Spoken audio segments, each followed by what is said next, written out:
So one detainee is dead and two are injured after the Department of Homeland Security says a sniper fired indiscriminately at an ICE facility in Dallas. You can see the bullet holes there. The shooter then turned the gun on himself, leaving behind these shell casings that read anti-ICE. Here to discuss is DHS Assistant Secretary Tricia McLaughlin. Tricia, thanks so much for joining the program.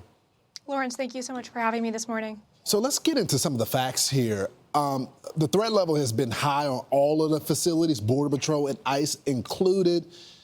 They get a call, shots are fired, and next thing you know, during an investigation, you find out this guy has a message of anti-ICE. What else do you know about this suspect? Yeah, 5 minutes after the active shooter started, Secretary Noem hopped on the phone with all of us and started giving us the rundown of what was going on. This individual from an elevated rooftop opened fire, indiscriminately shooting at our Dallas field office and shooting at unmarked and marked vans at that ICE detention facility. In those vans is where those 3 detainees were being held before transport, and that's where they were shot. One of these detainees was tragically killed, and 2 others are in critical condition. So we do pray for those victims today, and we pray for our law enforcement. Lawrence, as you just mentioned, our law enforcement is facing a 1,000% increase in assaults against them. And while this is an open investigation, we are still very much looking at motive.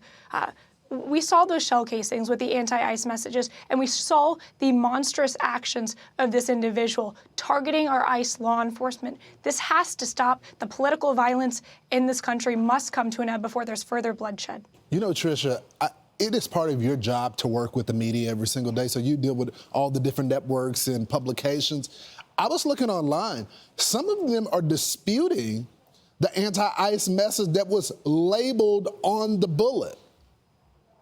Yeah, I've seen a lot of that as well, Lawrence. I think it's disturbing to show that they're willing to make excuses for political violence. Of course, we don't jump to make assumptions. We make sure we have the facts. That's right. And we're giving the American people the truth. That's what this administration does under President Trump. But we saw those shell casings, and the American people should know what they said. They should know the fact that this individual was firing at our law enforcement. He was firing at this ICE processing center. Trish, I want to get to another story, and this really furthers the media's complicity in here when it comes to just misreporting things. This is a headline from NBC. They later corrected. They say ICE held a 5-year-old autistic girl in Massachusetts to pressure her father to surrender, family says. They later say video shows ICE 5-year-old girl while agents attempt to arrest her father. Of course, this is not how it went down. This is not the facts of this story, but the damage had already been done. Oh, you're exactly right. This is a disgusting smear. And I can tell you that reporter reached out to me specifically, and he told me that our ICE and agents were using this 5-year-old girl with autism as quote-unquote bait to get her father out of this house. I said, hold up. There's no way this is true. Wait for us to give you the facts so you're not printing misinformation and these false smears that dehumanize and demonize our law enforcement. He went forward with the story. The truth, and the American public should know what the truth is that this individual who is a target of our law enforcement operation, he had past criminal convictions for domestic violence and strangulation. He was pulled over by our ICE law enforcement officers in a proper stop. He went off to flee from the vehicle, giving the double bird to our law enforcement and stranding his 5-year-old daughter. Our law enforcement conducted themselves with total professionalism. They stayed with that 5-year-old daughter to make sure she was okay until she was in proper care. Keep in mind, Lawrence, these men and women of ICE, they're fathers and mothers and their sons and daughters. These are people who just want to go home to their families at night and serve our great nation. It's so true.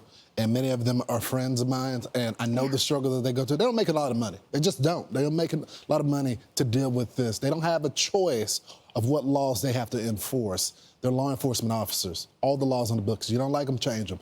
Tricia, thanks so much for joining the program. I'm Steve Ducey. I'm Brian Kilmeade. And I'm Ainsley Earhart. And click here to subscribe to the Fox News YouTube page to catch our hottest interviews and most compelling analysis.